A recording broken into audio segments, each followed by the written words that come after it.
क्या हो अगर एक बेबी चिंपैंजी और ह्यूमन चाइल्ड को एक साथ पाला जाए? क्या वो चिंपैंजी भी इंसानों की तरह ही बोलने और रहने लगेगा?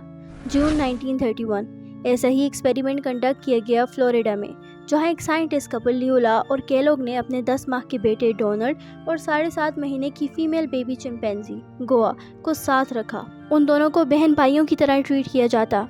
उन दोनों को साथ खाना देते, एक ही तरह के कपड़े पहनाते, स्पून से खिलाते, एक ही तरह के खिलौने और बिल्कुल एक तरह ट्रीट किया जाता। शुरू में सबको हैरान कर देने वाली बात ये हुई कि गोवा ज़्यादा तेज़ निकली।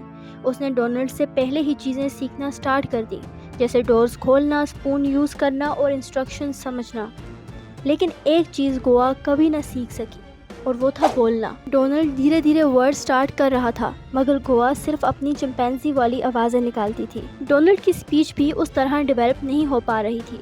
और सबसे अजीब मोमेंट तब आया जब डोनाल्ड ने गोवा को इमिटेट करना शुरू कर दिया।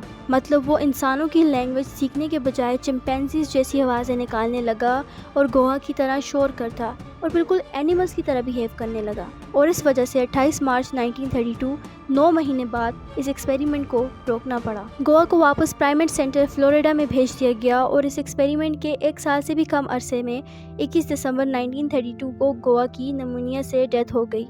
कुछ लोगों का कहना है कि गोवा की डेथ की वजह 2 बार अपनी फैमिली से जुदा होना था।